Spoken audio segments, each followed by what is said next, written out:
Hey everyone, this is Real Estate Riches Podcast, and boy, is it going to be rich, full of the wealth and the tips and the tricks of all kinds of successful agents, because that's what you want to be, right? A business builder who has success in their business.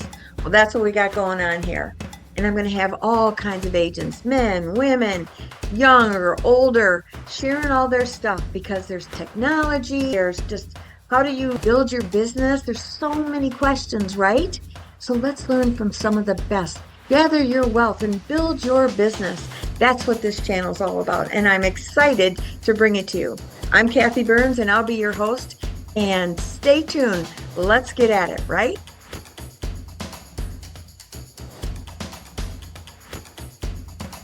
Hey everybody, today I'm here with Samina Chowdhury and I am so excited to introduce you. She is one amazing woman who has been recognized all over, wins awards, works with luxury clients. She really is a global real estate and she's amazing. So today we're going to learn some nuggets from her and I'm really excited about that. So Samina, kind of give us a little backstory because I know you're multilingual and multicultural.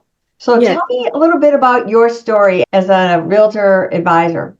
Okay. Well, I was born in India. My mom's from India. My dad's from Bangladesh. I was raised in Bangladesh. Mm. And Bangladesh, for those who don't know, before 1971, it was a part of Pakistan, which is East Pakistan at that time. So we got liberated in 1971 and we became our own country, Bangladesh. So growing up, once one side of the family spoke Urdu, another side of the family spoke Bangla and Hindi also. So they're all connected, kind of. So I grew up listening and learning three languages right there. And I went to a British school. You know, my principal always used to say, if anybody asks you, do you speak English? Let them know that you speak the Queen's English. Mm. I grew up learning four languages right there. Wow. And then when I came here to college, when I was 18, I came to the US for my college degree, my bachelor's, and I have a degree in interior design. I went to one of the best art colleges in the US today. And I also picked up Arabic because Wow. most of my clientele is from the Middle East. Wow. So it's just adds a little more touch of person, like being more personal Sure, with sure. mine. And people ask, what is your one line that lets you stand out in the crowd of all those 10,000 realtors out there? So my one line is, I take your culture and heritage and I fit it into today's American homes. Oh boy, that's wonderful. I love that. So basically, to elaborate on that, what I do is understanding the Indian culture or understanding the Middle Eastern culture or the Bangladeshi culture, coming from that culture. I've lived that lifestyle Mm-hmm. growing up. So when I'm looking at homes, I try to make them picture their lifestyle into that home. Just Mm. because they left their country, their roots, and moved to the US doesn't mean that they have to sacrifice the lifestyle and the heritage and the culture. They can Mm-hmm. absolutely fit it into the today's American homes. Oh, And I I love that. let them picture that before they even buy the house so that they can feel a sense of belonging, basically. Yes. You said two key things there. You help them picture themselves in it and then they feel it. Yeah. Yes. And emotion's a big part of real estate, isn't it? Yes. And I love how you did that. I mean, you're a very rare woman with all of these different pieces, but there's a sense of energy about you, a kindness about you, an elegance about you that I feel that you draw a lot of people in to trust you pretty quickly. Yeah. That, It comes from a sense of showing care and yes. giving them the value that they look for. And for your audience, those who don't know, I also did a TED talk. I don't know if you saw that. And it was based on the three principles of communication that connects the world. Coming from a multicultural background, you know, when I first moved into this country as a student, going to college in my dorm, you know, starting that lifestyle first. Hmm. That's when I first started seeing the differences in different cultures and also trying to see how we could basically get together. Like the first principle was differences in culture don't have to divide us, they can unite us. Yes. And we can grow our curiosity and learn from one another rather than judging one another. Yes. Yes. And all that's going on in the world today, I think this message needs to be heard more than Mhm. any other time. Yes, doesn't it? Oh, Yeah. certainly does. Well, that was amazing that you were on TED Talk. How did that even come about? You know, the first, actually, it led from one into another, basically. And the first time I got featured was in Forbes, believe it or not. I saw that. Incredible. I actually had a journalist call me and said that I've seen some of your work and I see the taglines that you use, the hashtags that you use in your advertising. I'm very impressed, and I've been following you for months in YouTube or in the different social media platforms. And I see the hashtags that you use, and I wanted to interview you for USA Today. I said, okay, that's fine. And we had the interview. And once the interview was done, he stopped the interview and he said, that was an amazing interview, but I have to tell you, I don't think I'm going to put this in USA Today. And I was like, okay, that's fine. He's like, in fact, I want to put it for Forbes. Wow. So that's how I got into Forbes.com. And then from there, one thing led to another. Then it was Baltimore Real Producers Magazine, and then Entrepreneur, Bloomberg. And then that's when somebody approached me and said that, how about a TED Talk? Wow. And I thought, yeah, I would love to. And then I started talking to this one person who was a writer. And I said that, I want to do it the proper way. I don't want to just do it.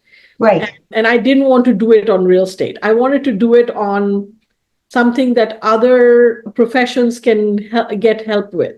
Yes. Or like from a salesperson's perspective. Mhm. Because yes, we do real estate sales, Kathy, but there are other people who have other services that they sell. And to understand the clientele better, what is that thing? And that's when I came up with the 3 principles of communication that connects the world.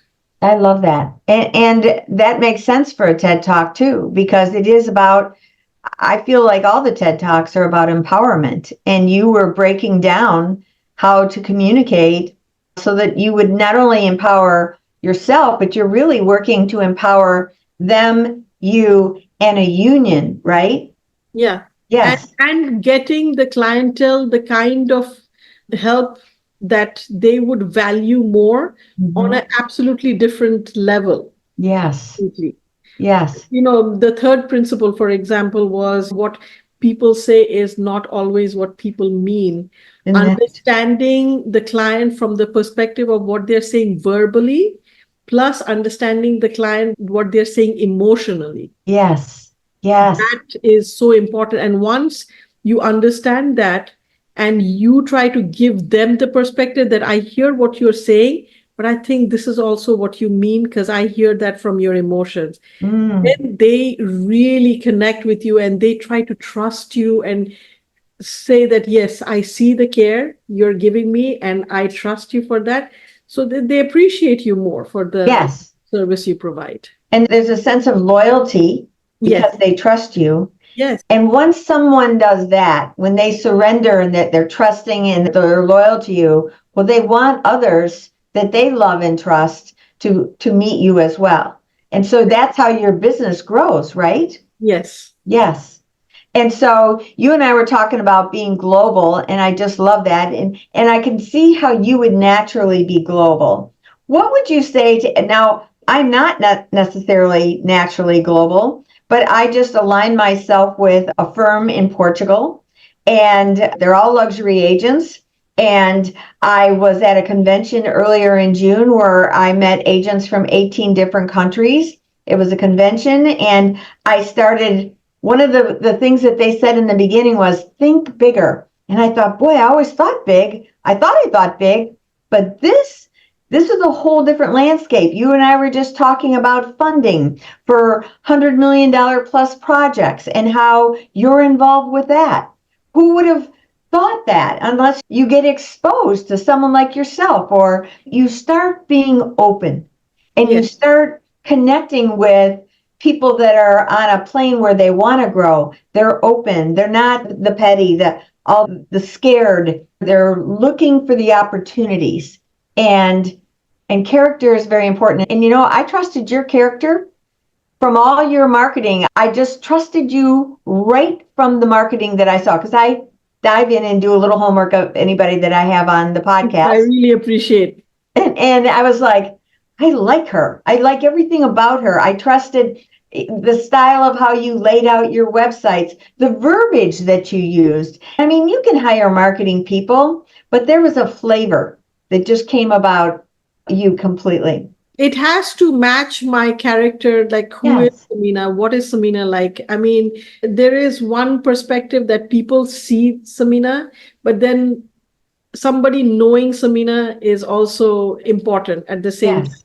And for me, it's coming from care, first of all. And that's where the root of listening comes to, that you're listening to different people, you're constantly networking, you're growing your business, you're growing your network. And when you're growing your network and you're talking to different people from different businesses and trying to listen to different needs, that's when you try to brainstorm and figure out, well, how can I help this person, coming from care again, right? How can I connect this person to somebody that can be helpful from another networking group I know? I'm naturally a very good connector. Me too. And that's where my power comes, where I try to connect people, I try to listen to what their needs are and try to see if I can help people. And that automatically grows my business and takes me to the level I am today. Yes. I hope people pick up on that. What you just said, a lot of gold right in there. You network like crazy. Me too. You're listening on how you could serve them, because you're coming from a giver, Yes. and care, integrity, Mhm. and all those things are so important, because when you solve that person's need, they're so grateful, they're so appreciative that they want to give back. Instead of thinking of yourself first, no, but you need to be intuitive, like you're saying. Listening is such a big piece of it. Networking, so big. Right.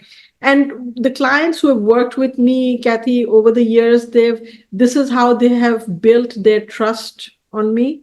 And I'm proud to say 90% of my business today is referral based, Yes, and mine because too. my clients have grown to trust me, they know that I am a giver and I care, Mm-hmm. and that I will do it with good intentions. Whatever Yes. I take on, I will take it on with good intentions and try to get them the service that they would like me to offer. You know, And I think that you're also, like we were talking about, being global advisors, right? And the connections that we're making globally. When you started to talk about it, I was saying, boy, I've got this group in Portugal. They're all luxury, and that's your target market, and they cover the entire country. And you said immediately, I have a guy in Portugal. And yeah. then you started to rattle off probably 15 other countries that you had, which I love, because this is how we need to think bigger. Global, we are a global economy, and you don't have to just think your little neighborhood, because we're intertwining all over, and we can help. People are traveling nowadays. The technology has made the world a smaller place. Mm-hmm. And coming from a different culture and a different country, like I grew up in Bangladesh. So I have inheritance property that I have in Bangladesh. And that's what got me thinking that there are a lot of immigrants just like me in the US that have inheritance property or investment properties that they have made in their own country. And they all have this challenge that who's going to manage it for me? How can I get to one person who will not only manage it, but get a tenant or get it to sell or buy more, or grow my portfolio, pay property taxes back home? all Oh. those things, that was a need for me. And when I started thinking about that, I said, there's so many immigrants just like me doing Mm. the same issue. So how can I solve this problem? Yes. That's where it all started, Kathy. It grew from there. Boy, that's so interesting because a friend of mine, he watches a lot of my videos. His family is from India. And I said, do they own property over there? And he goes, yes.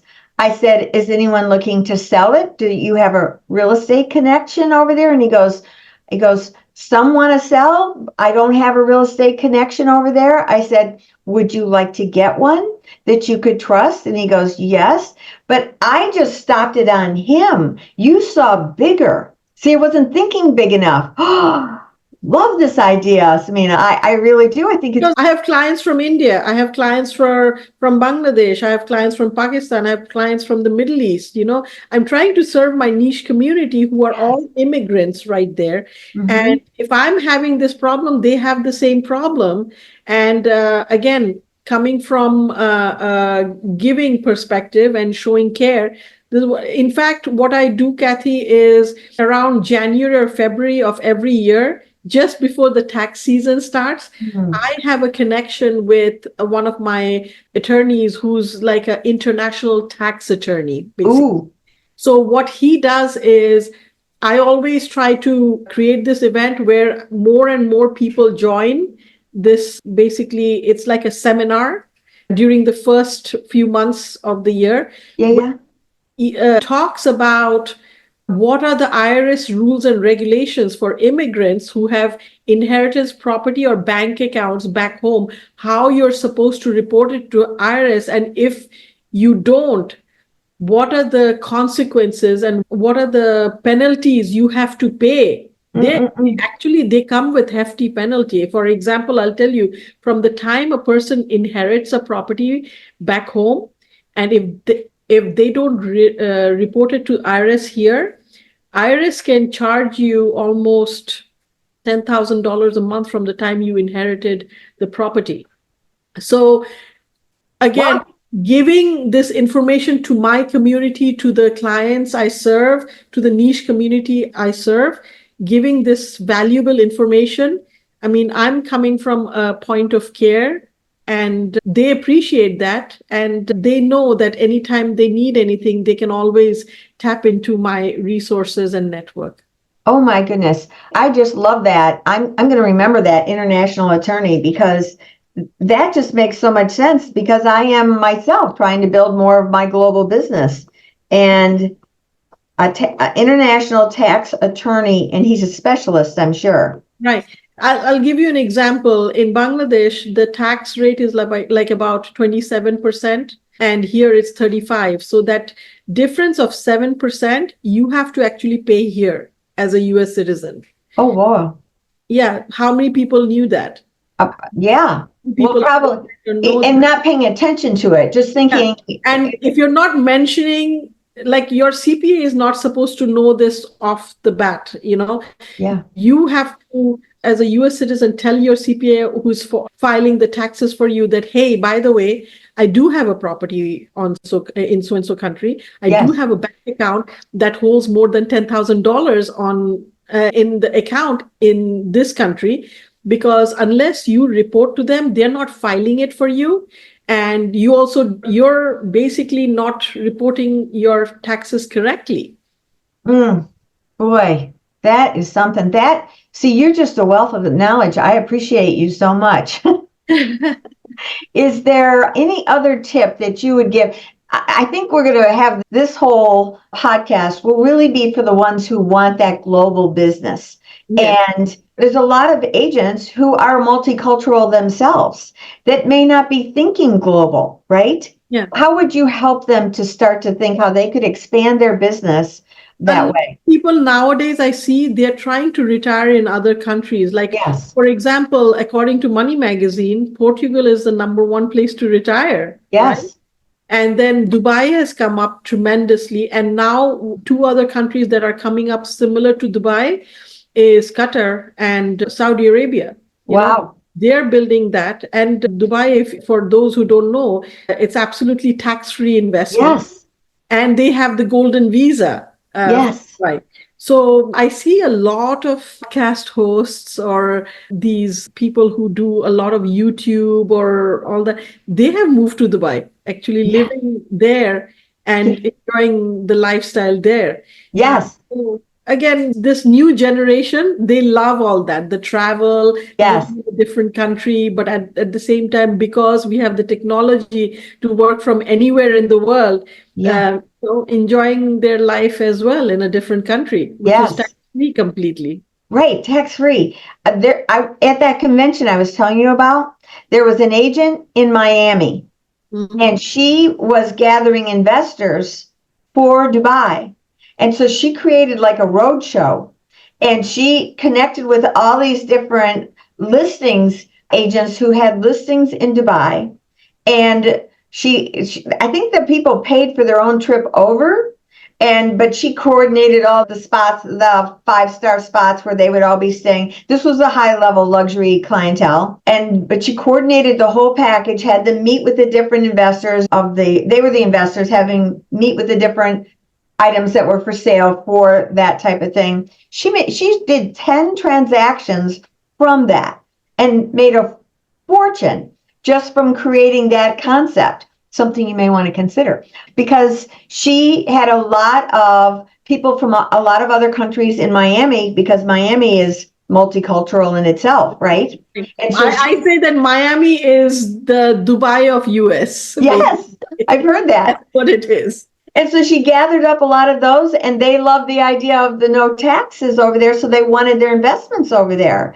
And that was a really eye-opening for someone who had no clue that was going on. And imagine what you and I, we were just talking before we started this podcast, Kathy, that, connecting our clients to an agent who not only points out the investment property for you, but also manages it for you. Want to start an Airbnb business, they manage the Airbnb business for you, Yes. or even revamp the property before you set up the Airbnb business. Yes. So doing all that, your one-stop shop, this agent can do it for you. That's called convenience. And we are providing that convenience to our clientele, any city, anywhere in the world. Love it. In my thought, it's incredible, Yes. Yes. thanks to technology. Thanks to technology. I know. I just love it. And I appreciate you being on here so, so much. So we're going to have all your information so that people can reach out to you personally. And Samina also has a connection for you developers who need 100 million plus. You bring her a project, she may be able to do it based on certain qualifications, I'm sure. Anywhere in the world, it sounds like, right, Samina? Anywhere in the world, yes. That's a pretty big deal. So I hope people are listening here at the end, because this is big. And all her contact information will be here available to all of you. So check it out. And thank you so much for being my guest. One more thing I wanted to add for people, those who don't know, again, coming from the point of giving, I am the vice president or co-owner of this foundation called Women for Empowerment. I have my partner and we opened this foundation in 2014 in USA. We have helped almost 5,000 women who are victims of acid attack on their face in the third world countries. We've helped them get their dignity back and put them as entrepreneurs in their own business and be confident. Right now, we are helping victims who are victims of sex trafficking. Here in the US in different cities. So I do this from my heart. This is a point of giving. So I give back to the community. I love this. For those who don't know, it's women, WOMEN, women, number 4, empowerment.org or W4E.org. Wonderful. I want you to make sure you give me that link, because I want that to go into the body of this podcast. Because just so you know, this is done where people can hear us, but it's also done on YouTube where it'll just be evergreen and be all over the place. So thank you so much, Samina. It's been an honor. Thank you. Thank you. Pleasure to be here. So thanks for joining me on this episode of Real Estate Riches. Wasn't that great? I'm sure you got a nugget or two. I know I did. So if you liked it, please subscribe below, share it with everybody, make some comments. We really find that invaluable. And if you're thinking that you would love to talk about this a little bit more, let's schedule a business strategy call. I'll have the link below. And let's see if we can't mastermind together and see if we can empower each other. That would be great. So until next time, signing off. Hope to see you on the next one.